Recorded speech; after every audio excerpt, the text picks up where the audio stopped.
Mark from Asian Inspirations is back in the kitchen and these ingredients excite me. Really simple, great products. We're gonna make some amazing takoyaki. Let's go, guys. So what I've got here, I've got 1.5 cups of flour. Yep. So essentially, takoyaki is a batter. Fantastic. Simply crack a couple of eggs in there. Japan has a great culture with food, and if you're walking on the street in Japan, all they're talking about is food. So you'll go to a restaurant and all they'll serve is this. Or all they'll serve is karagi, or all they'll serve is eel, which is a nagi. Specialties per restaurant. Really specialised, which is great. Yep. This is a really cool product. This is yam. So also known as, thank you, Japanese sweet potato. Okay. This product there, why you can't get it at the supermarket, you can actually get it from specialty Japanese grocery stores. Fantastic. So they sell it like in a little paste like that. It's frozen, it's great, pull it out of the freezer, in it goes. Beautiful. It is pretty well an integral part of this dish. Yep. So you sort of need the yam, you know. Yeah, so, beautiful. But it's cool.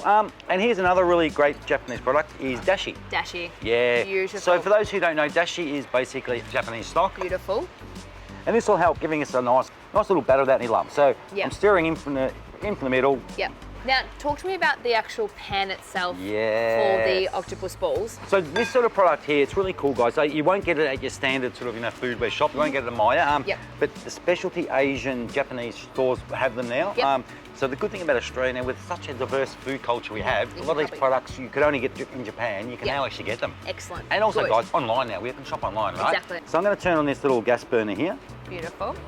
This is like a non-stick pan. You never want to use a scour on it. You're going to scratch it and then they're going to stick, right? Yep, beautiful. So I've got a bit of sesame oil here and I've got a little cloth. Yep. So we don't want too much oil, but you want enough. Basically. You know what I mean? So you don't want to essentially like buttering a tray or a cake tin. Just a little bit. Okay, so I'm just going to leave that on a nice little low heat there, guys, then we'll just see how that goes. So while our pan's warming up, guys, we're going to talk about some amazing Kewpie mayonnaise over here. The best. So if you don't mind, Laura, I'm going to get you to open those for me, Chef. Of course, love to. So you've got your traditional Kewpie, but then also sriracha flavoured Kewpie.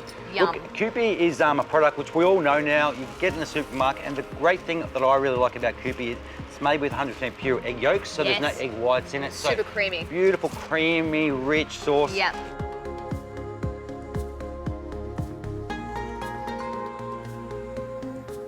So what we're going to do is simply pour a bit in. Now we only want to fill them about 3/4. Okay. Because we're going to pop this beautiful octopus in after that. So once we've popped the little garnish in there, we can always pop a little bit more batter in there as well. Beautiful, just to top it up. Yeah, that's it. Fantastic. And now because the pan's already warm, they're going to be fine. So it's really forgiving, guys. Yeah. So I'm going to pop that back on the flame. Fantastic. Like so. Beautiful. Just going to pop a little bit of oki in each one. Beautiful. Really cool little fun thing to make as well. So good. And the texture as well of these when they're cooked, it's so nice. And these two, I'm actually allergic to octopus, so I'm not going to leave octopus out of those ones, so there you go. Oh, fantastic. That's basically chef talk for saying I didn't cut enough octopus. Fantastic, very good. I was like, are you actually allergic? Please don't touch the octopus. Don't scare me. A little bit of green in there. Beautiful. Just like so. Yum. And look, if you do not have one of these pans, there is another alternative. You can actually make them in a little mini patty pan and bake them in the oven. So they won't come exactly the same, but you know, that's it. Beautiful. Tiny bit more batter. Beautiful. You don't have to, but you can, you know what I mean? We will. So we'll top them up, let them do their thing, come back and talk sauces.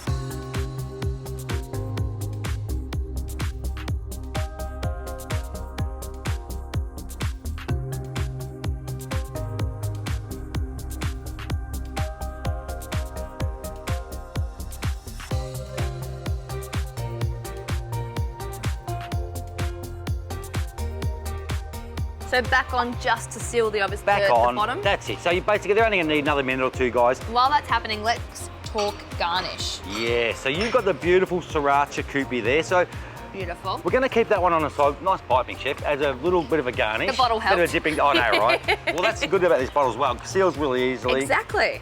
In the fridge, keep it. Fridge, pantry, mayonnaise debate. I don't want to get started on it because I know how. That's it. People have got their debate. Then you've got some, what have we got here? Some katsuobushi, so dried bonito dried flakes. bonito. It's a really cool story. They basically, it's a special fish, and all they do it for is to make bonito flakes. And you go to Japan, you see big tubs full of it. You know, it's really important part of Japanese cooking. This looks so good. All right, so Kewpie. Yeah, Kewpie, you're going to drizzle that one across nicely. Oh yeah, nice, love it. So a bit of okonomiyaki sauce here, which is a beautiful rich glaze. We're going to go the other way with that one. Love it. Oh, This is going to be so nice. Really simple, guys. Good fun to have a play with as well. Absolutely. And now our bonito flakes, chef. Nice little drizzle on there. You know what I love about these is once they hit the Kewpie, they're just almost, they almost look like they're alive, don't they? They do. How cool is that? So cool. And then some beautiful seaweed. A nori, which is basically a seaweed powder. So seaweed is really an integral part of Japanese cooking, guys. Have a look at that. That looks incredible. And look at those. Have a look at that jumping around. I love that. So cool, isn't it? So beautiful. Mark, you've absolutely nailed it. This is definitely a recipe I'll be cooking on the weekend for my friends, but I think any Japanese dinner party you've got, perfect condiments, Kewpie. Bit of sriracha, dip it in there. Yum, really nice dish, guys. Delish. Enjoy.